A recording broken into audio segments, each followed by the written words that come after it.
Hey, what's going on YouTube? Alex here from Keep It Real Media. I can't believe the day is finally here. In my hands is a build that from concept to reality has taken about 6 months. I spent countless hours looking up parts and then waiting for them to come in. You guys know the grind. But today, it's finally all come together and the wait was definitely worth it. The last piece of the puzzle is in this box. If you guessed in here is a custom Glock 34 slide from Slideworks Engineering, then you were right. But we'll get back to that in a second. As excited as I am to show you what I've built, I do have to take a second and thank some sponsors to help take this build from a concept to a reality. We got Johnny Glocks for the trigger, NDZ Performance for the guide rod kit, and Align Tactical for the thumb rest, and Handleitgrips for the grip. Now let's get into this build breakdown. First up, we got this Glock 17 frame outfitted with the Handleitgrips Edge Series grip. I'm impatient and I didn't want to send it out for stippling and then have to wait even longer to get the build put together. So this grip was perfect. It was a great solution to get a more aggressive grip over stock. I really like that they mimic stippling without doing anything permanent to the frame. They're wicked easy to install and come pre-cut to fit your specific model. In my case, install was a little different as I'm running a magwell, so I had to cut mine to fit. That leads us to the next part, the competition magwell from Terran Tactical. I went with this magwell simply because of its size. They boast that since it creates a huge funnel type opening, that it increases speed and success of your reload. In my opinion, makes it impossible to miss. Next, we got the trigger. This is the Johnny Glocks Evolution X competition trigger system. I'm also running the polished striker from them as well. A review on this trigger is in the works. I'm currently running the 4311 system in my Glock 43X and the combat system in my Glock 45. They both have a crisp glass rod-like trigger break, so I expect the competition version to have the same break, just with a lighter pull. I think they estimate it from 2 to 3 pounds. Here's some more stats from their site. Moving on to the controls. Here, I'm running the raised and extended slide release from Promadia. Pretty sure they used to be known as Kagworks. I usually run an extended slide release, but with my grip, I've had the slide not lock back on me in the past. I wanted to minimize the chances of that happening on this build.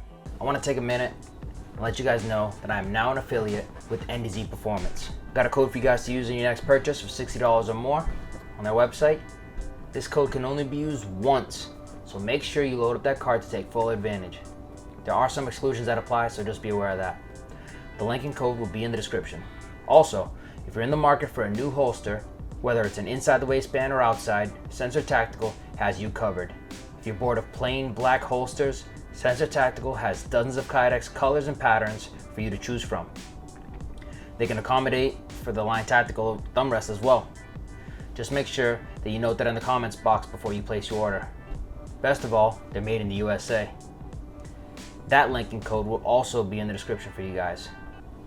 Now let's get back to the video. Next up, a few parts from NDZ Performance. Here, I have an extended mag release.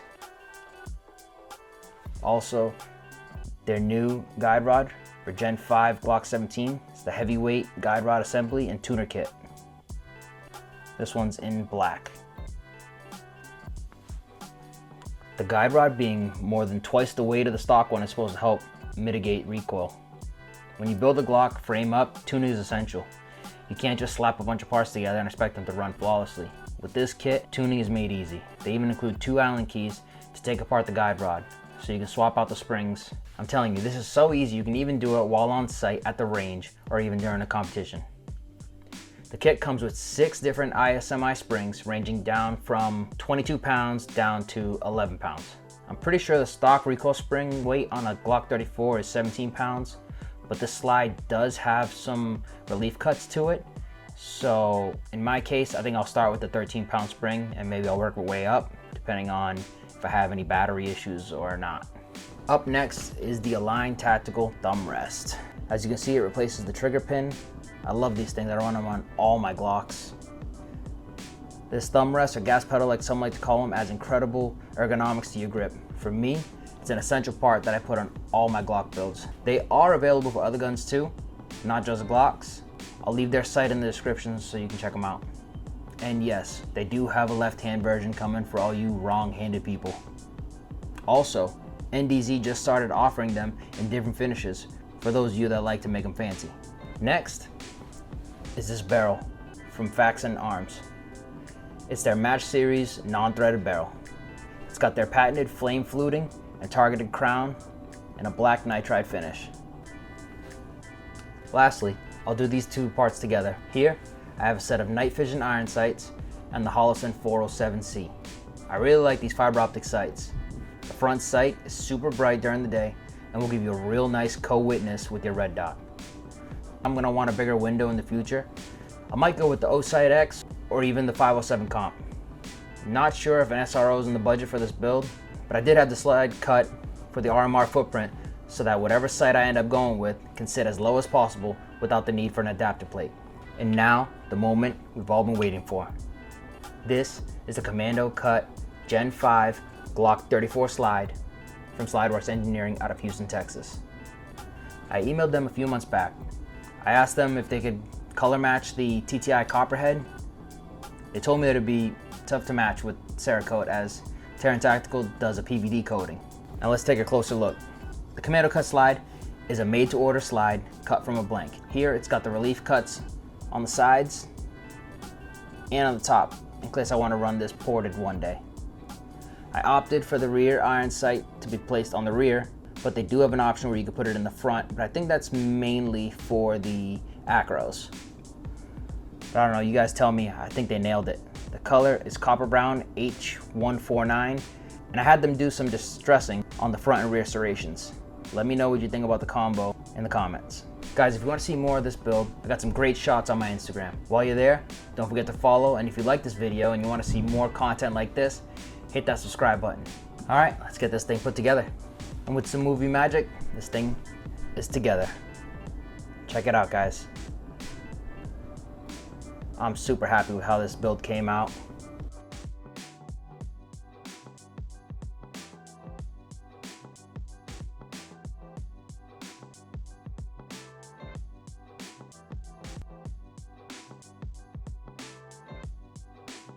From concept to reality, this thing just surpassed my expectations. I just hope it performs as good as it looks now. I'm gonna include some footage here from this weekend where I took an intro to competitive shooting course at my local rod and gun club. Didn't know where to start out with getting into competitive shooting, and they offered the course and I couldn't say no. I learned a lot, met some great people, gave me the confidence boost I needed. Before I took the course though, I did run the gun for about 150 rounds and 0 issues. Took it home, took it apart to clean it up. Did notice that the guide rod spring, the screw that holds it together, did back itself out a little bit, but I think that's operator error. I forgot to put some Loctite on it. Did that, 0 issues. Then at the course, I had 2 light primer strikes out of 200 rounds. I'm gonna write that off to the gun not being broken in yet, but I may go up in spring weight as I noticed that during one run, the slide didn't fully return back to battery.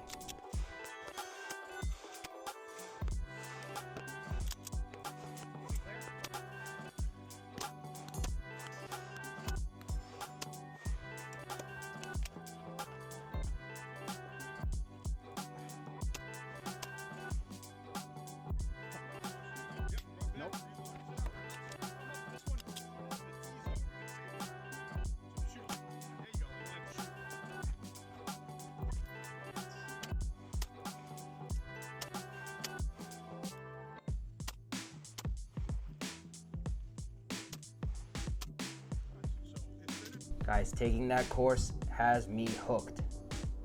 I'm planning on signing up for my first competition next month. If you guys want to see that, make sure to subscribe.